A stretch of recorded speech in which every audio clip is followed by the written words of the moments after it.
Imperva is the cybersecurity leader whose mission is to protect data and all paths to it with a suite of integrated application and data security solutions.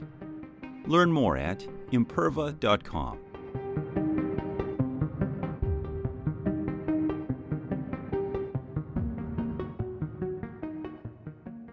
At Level Blue, we simplify securing your most valuable business assets by providing broad cybersecurity experience and award-winning services. Level Blue manages the risk. You reap the reward. Learn more at levelblue.com. And hello, everybody. You're very welcome to a new episode of Redefining CyberSecurity here on ITSP Magazine. It's been a whirlwind of a few weeks here. So you may have caught a few episodes more on our On Location as we covered RSAC conference in San Francisco, and a lot of topics there. So my episodes here on Redefining CyberSecurity have been a little slow to come together.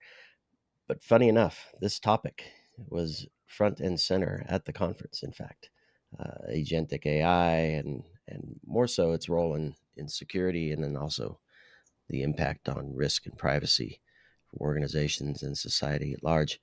So I'm thrilled to have this conversation. It was driven by basically me attending Legal Week in New York a few weeks back, and a ton of people in the legal space saying they're opening up the coffers and letting lawyers and others in the firm write code and write agents and do stuff for the firm that typically engineers would do and others would do. And I think it's driven by a lot of desire to pull information together in ways that wasn't possible before and automate things that might have been difficult to do with just a single engineering team. So we're going to get into some of this, and I was thrilled to meet Frida at the same conference. I didn't get to meet Maged there, but had a chance to chat with Maged. Thank you both for joining me for this conversation today. Thank you very much for having us. Thank you for inviting us. Good stuff, and thanks for for sitting there as I rambled on. But so it's interesting. I often look at security with a wide lens, not necessarily in relation to any particular sector. But having attended Legal Week, this particular space struck me. So, and the two of you work deeply in this space as well, hence your presence there at that event.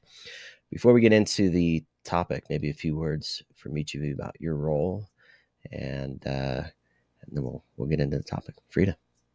Yeah. Hi, my name is Frida. I work as a solution architect at NewCode AI, and my role is a very customer-facing one. I help law firms implement AI into their businesses and really implement that into their workflows.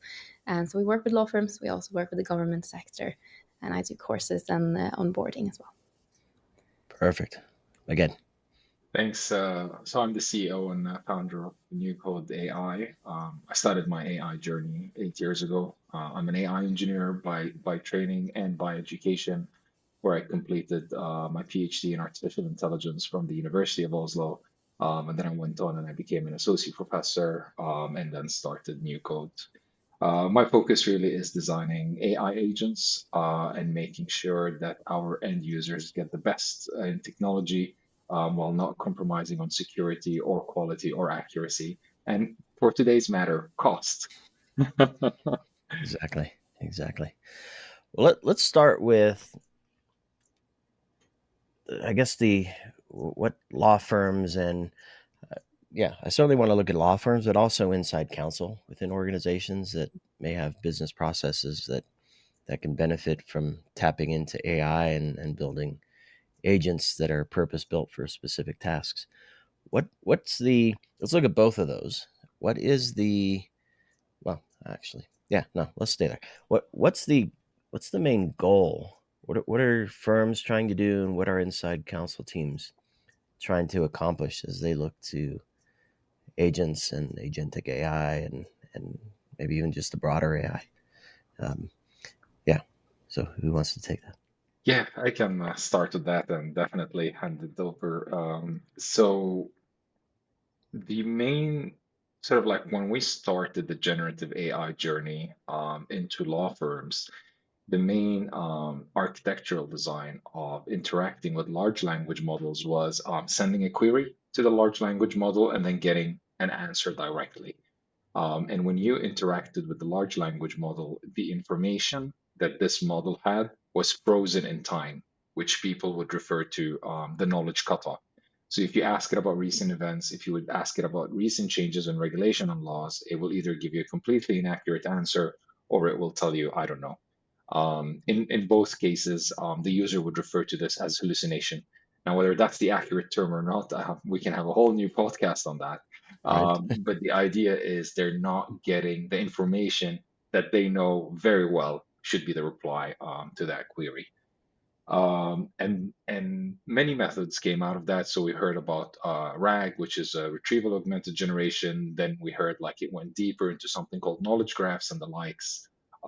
What agents do is they add a new flavor to the mix. And the idea is that when I ask the large language model a question, instead of it relying on its frozen information in time, it either has access to a plethora of tools where it can go into these tools, try to retrieve the latest information. That could be a curated knowledge base, that could be the internet, or could be trusted URL websites, and fetches this information to the large language models where it can then start acting on it and giving the reply to the user. So that basically opened up a whole new world of possibilities and a whole new world of use cases, whether that's completely new use cases that were not possible with large language models or existing use cases that have gotten 5 to 10x boost because the large language model is no longer frozen in time. Yeah, and I want to comment on that as well, that I think that the large law firms and also the in-house teams, then, as you mentioned, they might have slightly different targets when it comes to developing AI agents. As the large law firms, of course, they have so much data and they really want to make sure that they're utilizing that. So we hear a lot of requests for people wanting to really benefit from that and extract the value that is in all that experience and all those years of data. Whereas with the in-house team, they might have slightly different targets with that. Maybe they want to help with specific processes they have, such as, say, onboarding clients and automating that process, and really focusing on their targeted use cases. And then we also see a big variety in the different size of law firms as well, where the maybe smaller and more niche firms, they can really benefit a lot, it seems, from structuring such processes with the help of agents that are specific to what they do, what they specialize in. Because you have these niche expert firms that maybe they only specialize in 2 or 3 specific workflows. And so by putting in the effort to really develop agents for that kind of purpose, so much of your workflow is actually then able to be driven partly or quite to a large extent now by these agents. And so they really see a big return on value on that as well. So I think they will have slightly different approaches in how they choose to enable that technology within their firm. And are they, so when there's shiny new bells and whistles and technologies available, there's a couple different paths one can take, right? Which is, it's very clear what's possible, and I want to apply that thing to an existing process or part of my business. And then the other is, I have no idea what's possible. Let me now explore all the new capabilities and see if there's something new. And so I'll stop there because I have a different question as well. So I presume it's both paths people are taking, but what are you seeing as law firms and inside counsel kind of explore what's possible with agentic AI? When it comes to the law firm side, what we're looking into is using AI agents to retrieve the best historical cases that has maybe made them win. Understand what was the dynamics of the use cases that helped them win that case, and basically use that for a similar current use case instead of starting all over. And in larger law firms where they have multiple offices across multiple locations, where perhaps maybe they cannot use the same partner or the same lawyer for a similar case the next time, they want to make sure that the knowledge is inherited to that new use case. And that is where technically you're building like the Google search engine. for a law firm, only that it's not tagged, only it doesn't have metadata, only that it's stuff there with 20 versions at different times. And oh, by the way, the latest version is not the version that we use. It was 3 versions earlier, but we don't even know where can we find that information. So this is where AI agents can come in handy, not all the time, but can come in handy to help the larger law firms use existing information or older cases. And when it comes to in-house, it's more of like reducing the reliance on law firms. When do we really need to call the lawyer from that law firm so that we can reduce our bills and instead rely on a tool that can reduce our reliance on that? I mean, some in-house have multiple law firms. Usually, the bigger and the more critical, the more law firms that they have on the roll. Um, so in that case, they might be looking into, do we really need that, or can we create a specific agent to automate that aspect? I wouldn't look into 100% automation, but at least can we cut down the bill by 80% because we don't need someone to sit and do all these steps right there. So these are the two top use cases that comes out of my mind, but I have many more. And maybe maybe a picture from you, Frida, because you're looking at this thing from a big picture architecture. How does this fit into the organization? I'm just curious. I mean, Maged touched on a few cases that touch different data sets. So there's internal, there's, I'm sure, public record, there's I don't know what are what are all the data sets that this stuff can tap into. Yeah, well, of course, with the agents, there are a lot of options for that. So you can tap into the data sets and you can also then enable it to use tools to a greater extent. So for the data sets, a lot of law firms are exploring how to really get the most out of template libraries, for example, reference texts, and also the in-house materials, as Maged was mentioning, really the previous cases that they have a good experience with and getting that out.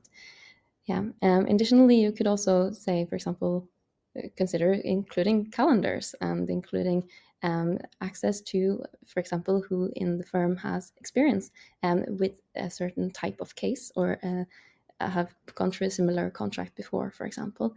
So there can also be these types of internal databases more on the HR side of things as well. So that might be some of the databases to use. So you mentioned calendars, and it just struck a thought for me. And I'm sure we can think of unlimited number of use cases, but I'm curious if how strategic firms are in terms of, let's just look at case law, where, and I'm not versed in all this stuff, so you'll have to correct me where I misspeak, but they're putting together a case, they want to present a case, they have to file things. You mentioned the calendar. How strategic can a firm get using AI and LLMs and agents to I'm just thinking, is it better to put something on the calendar next week or wait 2 weeks? Or is there some other case that we want to wait for that's pending that will help determine our case, or we don't want to wait for that because the outcome of that one might impact our case? So it's very, very specific scenario there, but how strategic can firms get with this capability? Yeah, I think that's a good use case, considering the workload of the firm, considering also who is available by having maybe access to an internal calendar and seeing which kind of expertise do we need for this particular case. Maybe the agent can then help structure your team for you, maybe even assign some tasks and consider who will we need for this exact work process. So I think that is a good capability of this technology, yeah. Do you want to comment on that, Maged? Yeah, I would say in terms of strategy, the agents do level the field for many smaller law firms to have a tactical advantage to catch up without necessarily having let's say three project support to each partner. So the part that I see it could help is a lot of reduction on the unbillable hours from that angle, but from a different angle to look into the automating these things. But if I focus on the strategical advantages, it will be going deeper into due diligence, that you will no longer just having like a surface due diligence process or redlining. You can already offer deep due diligence off the bat. You will be able to have more tailored and better drafting for each of the cases that comes to you, rather than, oh, here is a template. We have 20 templates. Let's start from one of these templates. You're more like, let's start with a unique combination of these templates against the customer requirement. So the idea of customizations will also, and personalization to that user or to the client that's arriving to the law firm, will be a great strategic advantage. That's on one angle, but the big main thing that many law firms or many of the users of the system will have to consider is that the bar to actually create a personalized agentic workflow for your law firm is now a bit higher. When we started working with large language models, it was more of like, okay, we will do a prompt for the whole organization. This is a prompt for this group, this is a prompt for that group, and then there's like sort of like a mega prompt for everyone. And then when prompts has reached their limits, because of the knowledge that are frozen in the large language models, fine tuning came into the picture. And last year was a lot of talk about small language models instead of large language models, where the idea of large language models can tap into multiple small language models in order to enrich its response. But to create your small language models, then you needed to collect data, you needed to train data. So it was quite expensive, and the cycles was quite long. So you would then need to trigger a 3 to 6 month project in order to create, let's say, a single small language model for that department. And the idea kind of just disappeared. It didn't like fade away slowly. It's like no one's talking about it anymore. And less than a year ago, this was like keynote in many large conferences around the world. Um, and the reason that happened is that agents has increased the iterations. You're able to build an agent in a day, and you're able to iterate fast against let's say, against a folder that you know what the correct answers are against to measure the accuracy of the agents. But in order to get to the agents, you need a very much a practice group that has a standardized process, that has a standardized way of doing things, letting the agent replicate this process to a great extent, and then applying it to your daily workflows. So it does reduce the bar of having small language models, but it increases the bar. It's now more than prompting. It's not like, guys, we're going to spend 1 hour teaching you how to prompt. You more will need like a selective group that's curious and has time to start building specific agentic flows. And then, I mean, if you want to talk about security and the security and the cybersecurity implications of these technologies, there's two ways you can go on with this. You can just go to a supplier or a vendor and sort of like rely on the agentic designs that they do. It's a black box, okay, I need 5 in M&A, I need one that's, client friendly, I need one that's this friendly, or I need one that's, more tailored to the Supreme Court in, Eastern New York district or something like that. And you can just be happy with that. But if you go a tad bit deeper and you want to start creating your own agentic workflows, simply what you're doing is you're giving a large language model the possibility to tap into a set of defined tools to achieve the goal that you ask it for. So I can give you a very simple example.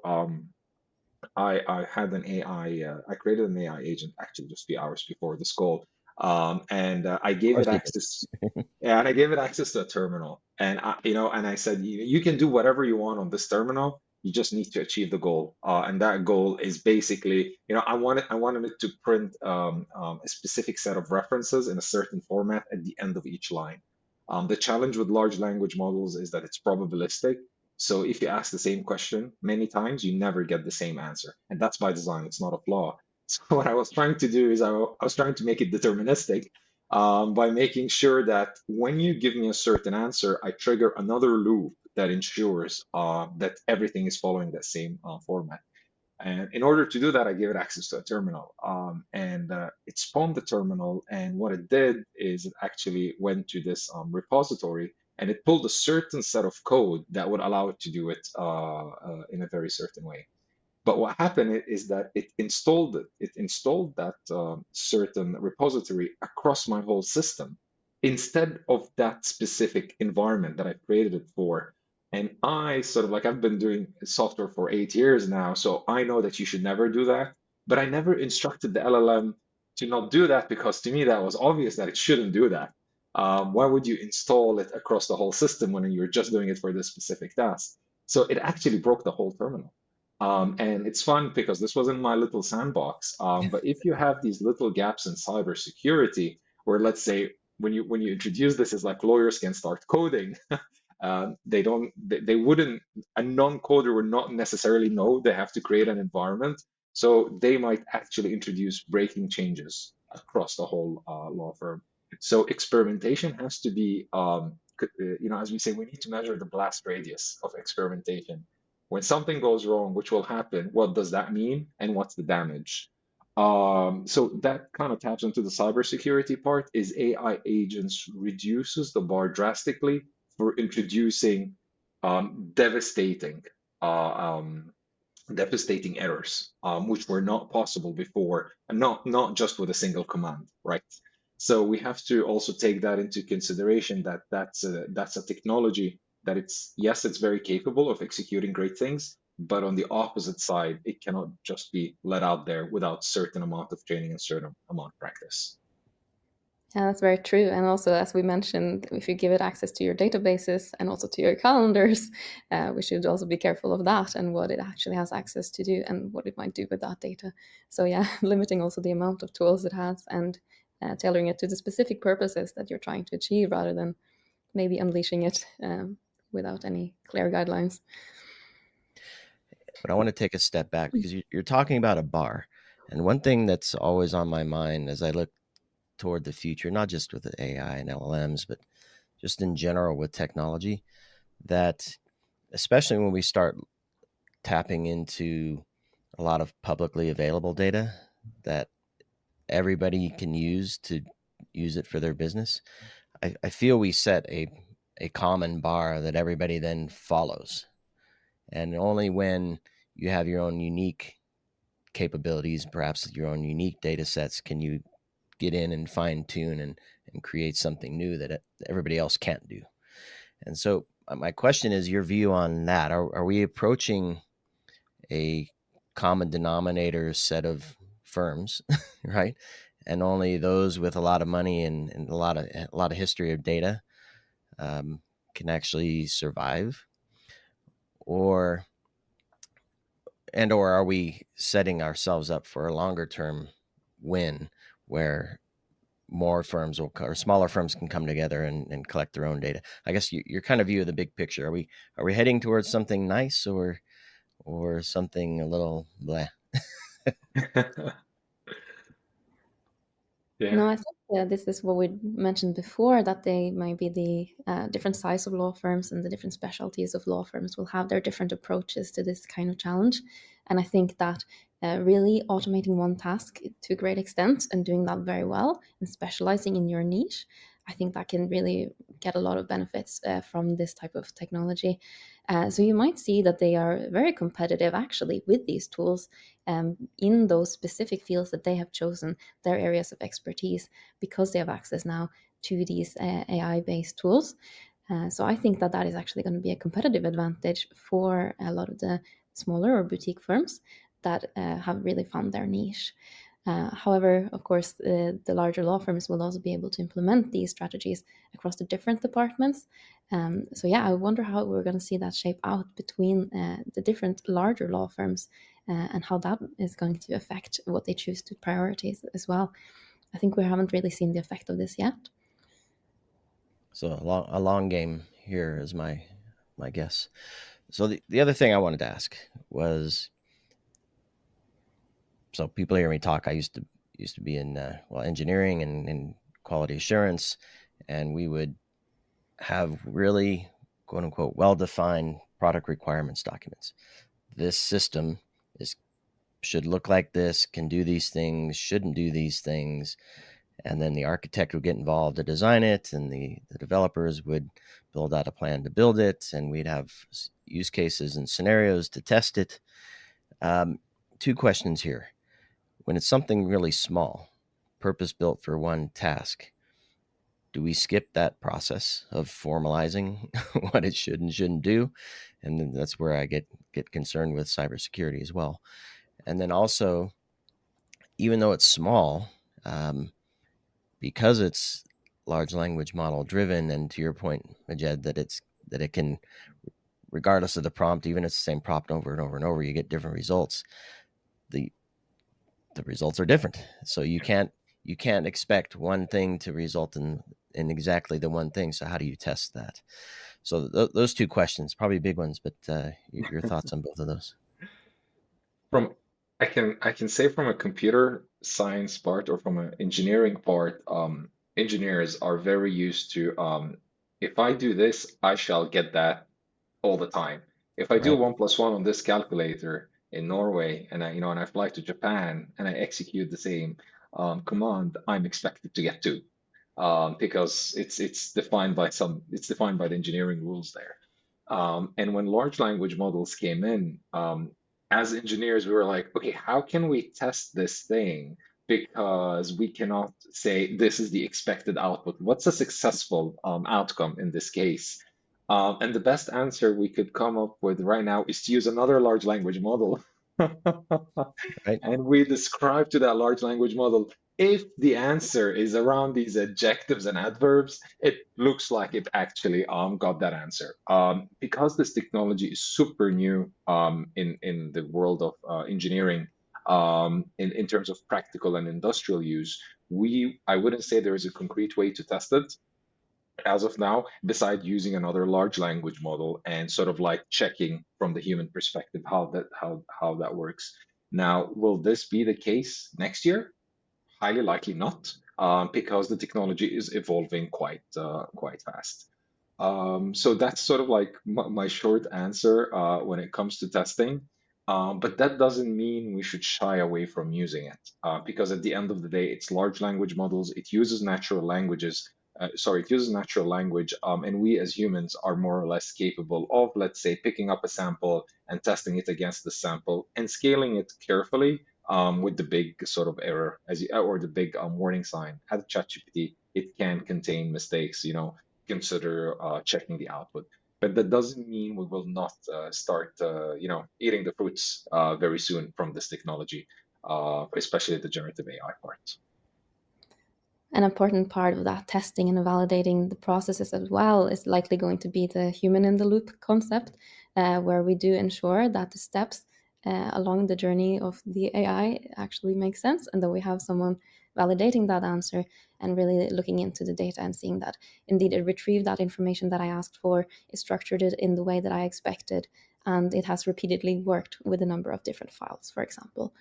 And I think that is going to be an important part of implementation of these bespoke agentic workflows, certainly in the beginning and the testing phases when you roll this out, and maybe before you unleash this until a whole firm. Maybe you will have your specialized legal tech group or your AI in-house group that will validate that before releasing it as a final product. So are these new people? Are these new humans in the loop? Or are they humans doing other things that now are validating the workflows and the process and the decisions that we're handing over to agents and the rest of the system that ultimately we'll blindly trust? Because I suspect we'll get to a point where we think it's okay and let's let it roll. Are these new humans, or who is it doing this work? Well, a lot of the large law firms, they have established these AI legal tech groups or in-house groups that are focusing on the technology that I will roll out to the firm. And of course, generative AI is a big topic in these groups. So we do see that a lot of the large firms decide to go with this specialized role. And yeah, so in a way that is creating a new kind of role where you do have the expertise, both from understanding the legal perspective, but also from the technology side and knowing what options are out there and what the tools are suited for and what it might be not suited for at the current stage or ever. And so I think that is a very valuable perspective to bring to the firm. And yeah, that might be newer roles today. And are these roles focused on being versed in AI and creating agents, or are they versed in legal processes and language and data. I guess what I'm trying to figure out is, what are they going to know? Yes, the LLM and the agent returns what I expect it to, but that doesn't matter because it still screws up the the workflow and the process, because that's not what the process is Yeah. expecting. Yeah, so it will not, these new roles will be agnostic. Because if we would look sort of like the journey since 2022 till today, that role initially was going to be called prompt engineering, and then the role last year was called small language model tuner, and this role this year now is called agentic engineer, and probably next year it will be called something else. So I think that role will simply be very much focused on addressing the existing pain points of the law firms. And based on this existing pain points of the law firms, what kind of tools can we go out there and pick up? Is it an agent? Is it a prompt? Is it maybe just a standard good old fashioned software engineering, with a web crawler? So I think the strategic law firms are not going to focus too much on prompting or agentic, because, anyways, these are going to change with time as technologies improve, but rather come out and say, okay, here are our 10 pain points. This is our results when we use prompting. This was our results when we use agentic AI. Now, let's say technology Y, we want to compare against agents and prompts in terms of accuracy, speed, and cost. Because certainly AI agents can solve a lot of problems. The prompts can't solve. But hey, if one chat query costs you $200 instead of half a dollar, do you really want to solve it with agentic AI? So it's also important to take into the prospect the triangle, latency, cost, and quality. And it will always be against these three. And the successful law firms will already have the benchmarks of the data. They'll keep into mind the technologies that I've used, and then they will track these metrics. How much did it cost me? How accurate was it? And how fast did I get my answer? Because again, if you ask a query and you get an answer back in 2 weeks, but the court case is tomorrow, you've not done much. It cost you a dollar, and it was 100% accurate. Well, so these are going to be the three parts, and very much companies will be focusing on pushing sort of like the framework to benchmark this at the moment, in the coming months. Mm. So I like those 3 points: the cost, the speed, and the accuracy. And two of them kind of cross over into the cybersecurity world, which has 3 letters: CIA, confidentiality, integrity, and availability. So the speed is availability for me. The integrity is the accuracy. Cost is um, not the confidentiality piece. And so you touched on it in your use case, Maged. The I'll just say the leak of the jewels across the system instead of in its own little sandbox or its own little environment. So how are firms looking at risk from a cybersecurity perspective, specifically around the confidentiality of the data, which may be their own firm's data, but also the results of that, which might have a broader set of data coming together to produce a result that they wouldn't want a competitor to see, or they wouldn't want some bad actor who might get access to who some of the witnesses are, right? That could then tamper with the witnesses. So there's a lot of fun stuff there. So how are firms looking at this from a risk management perspective? Yeah, I think there's an additional factor there as well, which is actually whether you can trust the results, which is also a risk that the law firms are currently focused a lot on. There have been some publicity about this, and a lot of lawyers seem to be wanting to just make sure that they can indeed trust the answers that they're getting from the model. And so I think that just providing the references to the text and really saying where the AI got that information and providing some level of explainability is something that will really help to alleviate that stress and maybe ensure that the lawyers feel able to trust it and that they can indeed trust the results that they get as well. Yeah, I heard a few judges and a few lawyers having a conversation that they were saying that the context of the response was important. So it may have been accurate Mm. in its response with the data it had access to, but it missed the piece of context from another case that it didn't have access to, or some other data that it didn't have access to that really shaped the response or the results of how it should be used, which is super interesting. Absolutely. And for most of the law firms, the first thing that we usually start with is the InfoSec team, which is the security. Where is our data being processed? And more law firms and their security team are getting aware of the generative AI and the implications for that, because initially in a typical software architecture or a system architecture, there were three components, more or less. I mean, there is, of course, a lot of small moving parts, but you can group it to three main components, and that is compute. So where is my data getting processed? And then you had the storage. Where is my data being stored, like physically? And then the third part, it fell down also into databases. And databases were like, okay, so even though my files are physically stored here, where is the metadata to those files? Who has access to it, and who can check it? Let's say when you're debugging, when there's a debug session or when something's found. And most InfoSec team were kind of used to these three things, these three questions, database, storage, and compute. But when large language models came into the picture, they have introduced two new components that did not exist before. And one of the main components is obviously the large language model. So when you're computing, or when I'm sending a request to a server to compute, where is the large language model hosted? And in many cases, if you're using like a certain system, you're either sending it over to OpenAI, you're sending it to Azure, you're sending it to Gemini. And that was a new sort of like a new angle or a new property that they had to check on that aspect. And the fifth part was what we call is the vectorized databases. So there was a new form of databases, and that's called vectorized databases. And again, you needed to send your data somewhere for it to get to be vectorized in order for the large language model to be able to consume it. So there has been a lot of, let's say, a learning curve for the InfoSec team, because more or less for the past 20 years, it's been static compute storage database. But now you have the vector database, which is different, and then finally the large language model parts. So a lot of there has been a lot of upskilling, I would say, going on for the past 2 years when it comes to the use of generative AI in the legal sector. And this upskilling, as it goes back also to what you mentioned earlier in terms of the roles. Again, this is also going to be like with AI. So again, it could be it's large language models today. There's no guarantee it's going to be large language models next year.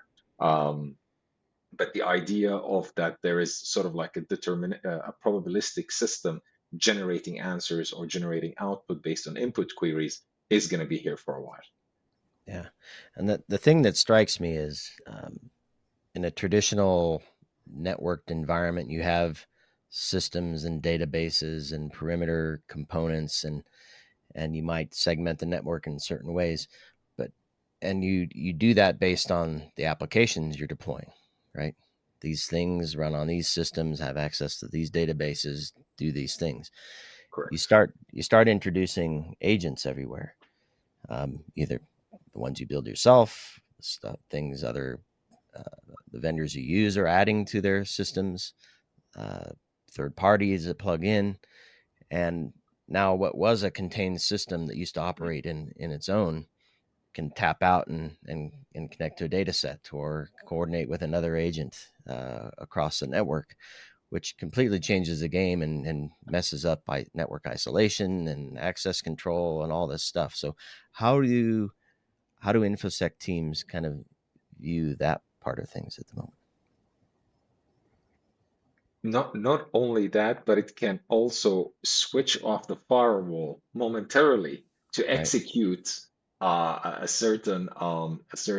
say a certain code, and then switch it back on. So how do you do that? Is by simply not introducing autonomous agents whatsoever as of today. That is that, like, if you really want to have zero risk, then you just basically not give it the capability, because the alternative is you're going to describe to it, if the user asks you to do this, please do not switch off the firewall. But what you have to do is literally physically make sure it has no way to disable your firewall, or even brute force its way there by maybe introducing a very like you have to introduce a specific fingerprint, for example, for in order for it to do that. So the infosec upskilling is going to increase, or there's going to be a huge new aspect when it comes to introducing AI agents and the capabilities, which ties back to a very good point you raised earlier about how do we test it and how do we evaluate this?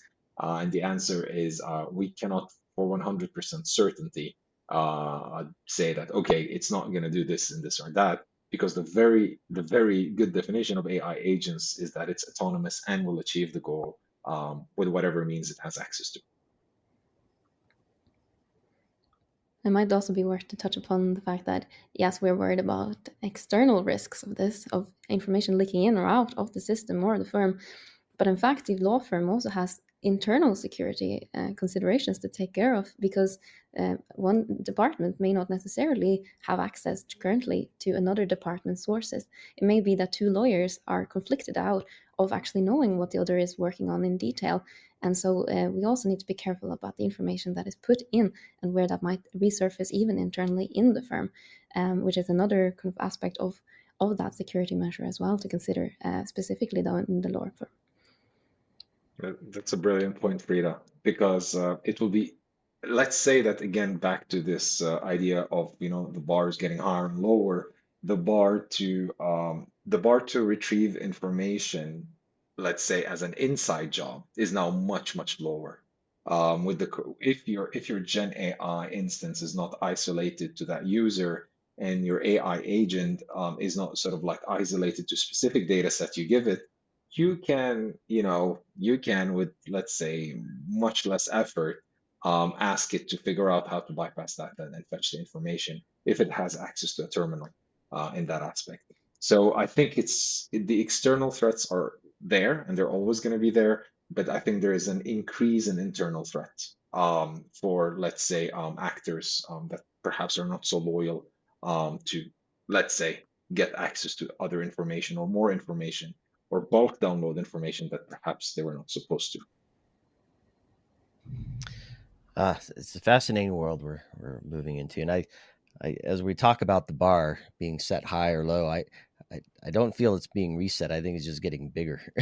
So the top end is getting higher and the bottom end is getting lower. But it's gonna be fun to watch where this goes. I want to close with a message for my audience, who are typically security leaders and security practitioners, but I want to specifically speak to legal firms and inside counsel. Maybe a point from each of you, maybe a best practice as security teams and firms begin to tackle this space of agentic AI in their operations. I don't know, a word of advice or a good place to start, or don't make this mistake, or whatever comes to mind for you. Who wants to go first? Frida?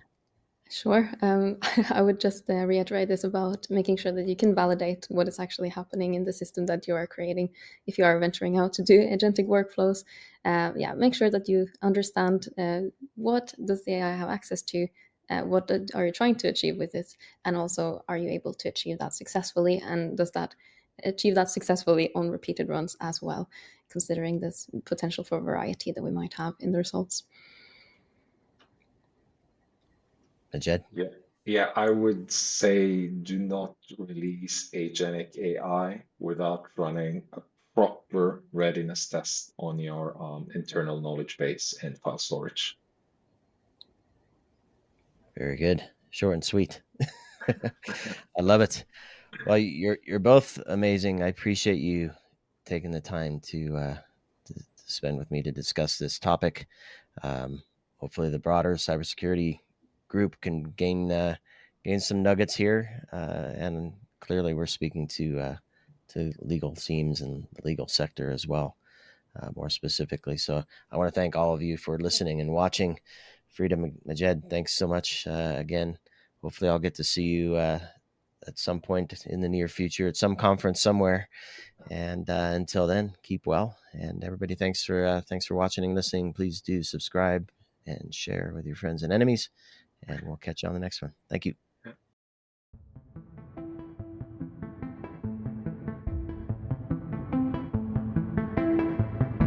Imperva is the cybersecurity leader whose mission is to protect data and all paths to it with a suite of integrated application and data security solutions.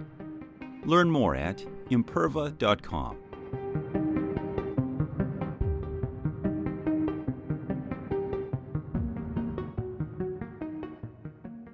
At Level Blue, we simplify securing your most valuable business assets by providing broad cybersecurity experience and award-winning services. Level Blue manages the risk. You reap the reward. Learn more at levelblue.com.